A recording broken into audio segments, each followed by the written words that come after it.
Deirtear go minic go bhfuil tóir tágair litríocht na Gaeilge sa lá atá inniuán. Bheartaigh the journal chun inniucha a dhéanamh ar an ceist seo chun fáil amach an stádas a bhaine le leabhar Gaeilge. Thugmid cuairt ar an Siopa Leabhar agus duine Dair Lee Thomas las bhainistear an Siopa dúin go bhfuil ordú suntasach le feiceáil ar líon na bhólamóirí le bliana nuas agus go bhfuil rogha leathan leabhar comhaimseartha ar fáil díobh. Tá fás óbhart ar gach cineál leabhar fiú le bliana nuas leabhar de fáistí leabhar de gaoine níos sinna freisin prós filiocht gearrscéalt a órscéalt tá gach iarraidh ar fáil na leinte seo agus iad ag teacht amach go minic freisin. Tá sreathanna nua ag teacht amach tá airseachán nua a lehéadí de Heartstopper tháinig amach bliain ó shin. Sreathanna Tintin agus Asterix agus ar rudí de gaoine níos sinna freisin tá roghanna ionsacha nuair a thosaigh mé ceap mé go méid ísgrúp faoi le ag teacht isteach ach tugann gach cineál duine daltaí scoile in éadó na rangna críoch nu tagann sí isteach chun an céad leabhar eile sa sreá a cheannach tagann daoine níos sin isteach, tagann fáilamóirí isteach, daoine gan Ghaeilge ar bith. Tá sé go hintach agus tá leabhar ar fáil de gach cineál duine sin. A tá muid ag feidhmiú ar lína siopa leabhar.com seoil an muidreoirí thar lear an tam ar fad ar fud na cruinne chun na Austrráile chun na Canada agus tíre san aimta Siopa agus dar nó in éireann freis. Ag ddridim leis an nullag tá an tóir leabhar de fáistí agus leabhar díortha ar fáilamóirí freisin agus le bliana nuas tá mar mé níos lua tá ardú suntasach tag ar líon na fáilamóirí na leinte seo bíonn daoine ag buail isteach gan focail Ghaeilge ar bith ag éirí fill árás ar an Ghaeilge rudí rinne siad ar scóil agus tá siad ag éirí teacht árás chuige sin. Agus daoine thar leabhar freisin is minic seoil muid rudí leabhar de fáilamóirí thar leabhar tá sé ionach le feiceáil. De réir an scéal tá litríocht na Gaeilge ag dul chun cinn le blianta nuas. Léiríonn crothair leathan le Alan Titley atá na olamh astrathóir agus scríbhneoir ina dhéag a léachta mar chuid den éile imram. Deir leis an titliíochta afbheoch an litríochta na Gaeilge faoi lán siúl a cha for níos mó óir a thairt ar leabhar Gaeilge sa bhórmhain chun na stádas a neir tú i measc an phobal. Is teanga mbíonn le gcíon Gaeilge, mbíonn lethe deirtear daoine airthe agus an feib atá an son ná tá aspa ann ó thaobh leor bheasanna tá aspa ann ó thaobh go leor nithe eile a bhíonn a dtínfar talamh sláindaíomh i litríocht an bhíorla. Ach ag an reinóin sin tá an airnáil ag fás.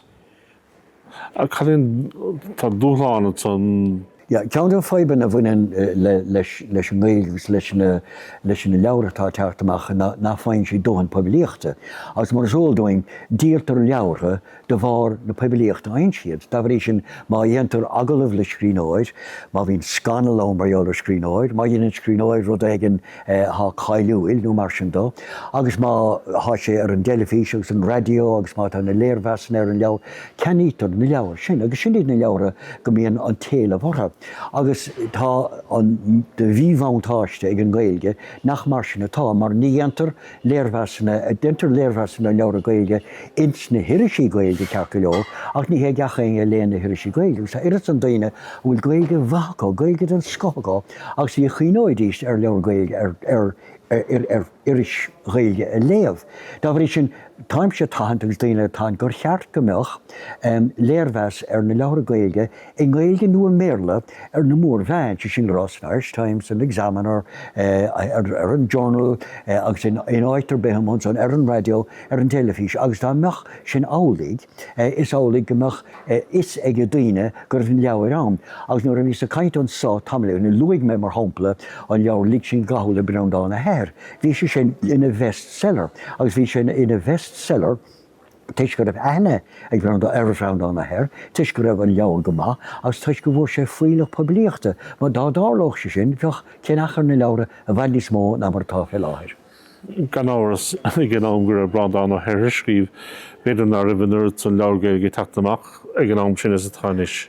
Ní raibhann ar leabhar Gaeilge teacht amach agus atáis agus gan áras tá na leabhar Gaeilge i naig na leabhar Gaeilge chum a céanna sin rá tá mar maiile freasúra i meas an leabhar Gaeilge cadíd na cín is mó go dúchaig a dheoigh éir. Cadíd na cín aber gur féile an náile haringt. Ach tá sin fiar mar leabhar bharige ar bith agus más ólding mas méní lácht ar a méle tá níos mó leabhar teacht amach a méle ná mar a riamh tá níos mó fuilseoirí béle in éing ná mar a bhí riamh agus tá bhí sin chunt mar a dhéirín leat do gho a gáardach I measc nó níine sin ar fad. Agus sin is dúláin é sin féin a fhuiilteóirí, dúláin féin na scríóirí, agus dúláin féin na daoine tá a pléine sa leabhar go profisiúnta chun a chéanna. Tá ddíir dáirt le son maiálar de leabhar atá aimniithe ar gearlasta an post scialta na nolog. Leabhar beag tainmhach atá an de gearscialta faoin nolog ach beagálín beag de chasa ins na scialta sin nó léargus beagálín éagsúlar ar an bhéile. Se a rud atá únta ná thugus féin ara tá mi scríomh den Irish Times le rábhlíonn fiche den is, agus ceacha an nullig is álaigh go scríing scéal nullig domhénig agus donna léthóirí, agus bhfuilta scríing gá scéal nullig dá duchar is chuam. Agus is a ddírig an nullig a cheangal sin sela tá nniuháin a bhíon mar sin bhí a ddírig mas mai le ceacht mas in nuaidim focail ceacht a ceacht éigen a bheith úta, mar sin mar hompla há scéal a bháin mar hompla go raibh ísa agus nuair a bhí sin a leanamh agus más fíor an scéal muide agus seosamh agus idir a dethe chun na Héigipte ach níor lig agus stachiad mar tefig de behiad as a chafiad a chaf amach a ríist. Agus tá bhrí sin bhí a ddírig go bheiceocht daoine ó nó a chála más fíor don teilech nefa gúil a léitin ar siúl sa látá nniuháin. Ach fuadas amach mé héon tris fiche blian éigen go raibh ábhar leabhar sa bhéad bhí choir le chéile gom, dá bhrí sin ar sa bhfuil am héin cairtí a choir le chéile agus iad a chur amach a dtí na bhíl se hóir agus iad siú agus sinné tónta, bhrí sin tá séthar fiche blian am ach an áras bhí rodéir arsúla gom ag gnóm déanana. Tá dú leabhar a measc dornáin leabhar eile as Gaeilge ag na gradaim seo gradaim an post agus is toch go léiríonn na leabhar atá tagach an thosaigh inis atá an ghearlasta sin an beocht atá litríocht cóimseir an Gaeilge.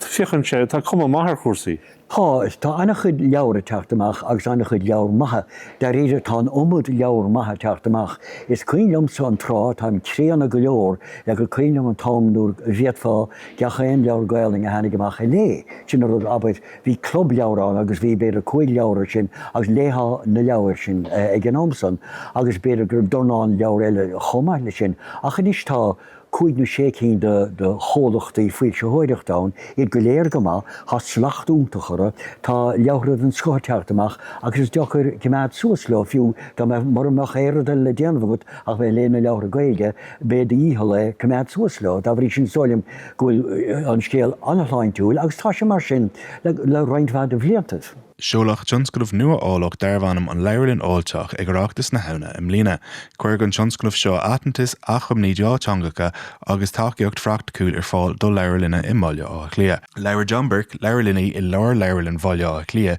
le the Journal faoin na hiireachtaí atá déanta acu serviceí agus litríocht na Gaeilge a chuir chun cín ar bhealach nádúrtha agus feiceálach is saol léthúil na leabharlanna. Bhíonn daoine léthirí lífe sa tóir na leabhar an tamar fad teagascóirí agus sa lehéad ach le cúpla bliana nuas cíam daoine ag fill ar an Ghaeilge is dócha agus tá sí sa tóir ar leabhar agus tá leabhar nua fáilte le daoine agus tá siad anna órónach fiú leabhar scríte i mBaile beidir agus a phléin an Ghaeilge agus cultúr na Ghaeilge le héad man can magan tá sé anseo a d goin le daoine na leabhar son tá siad anna órónach ach tá bar ann cím an bar sin agus tá sé tábhaach go mimiid in ann freastal ar an bar sin agus an spéis son sa Ghaeilge bás cultúra é an Lárleabharlann agus tá sé anhabh go méid daoine in ann Ghaeilge leabhar agus a álam chuid ní an Lárleabharlann teangacha scéalte an cultúr agus is rud nádúrtha ann chuméid daoine ann an Ghaeilge a leabhart agus tá ag súil go mór le choróig an scéim seo go mór le níos mó daoine a bhealach chun an Ghaeilge a leabhart. Toch is deach cleachta sé tá ann seo tún sé struchtúr doing an Ghaeilge a chrochan cín na seastáin na chórthaí agus is tócha daoine míad ar níhil níos mó Ghaeilge a leabhart le gcuoine agus daoine a bhealach an níos mó Ghaeilge a leabhart linne agus le chéile na imeachtaí difriúla a bhíonn ar siúl an so. Agus an mbeidh ógáidí Ghaeilge ar siúl sa leabhar. Well, bíonn anseo go cinnte tá cearcail córa ar siúl gach sathairn, bhí sé anseo an sathairn se chaite agus tháinig trúr fear nua isteach agus bhí sin go húntaach tá club leabhar gcuin, bula míad go míosúil agus le míad leabhar garid idir 100 agus 200 leathnach de gná agus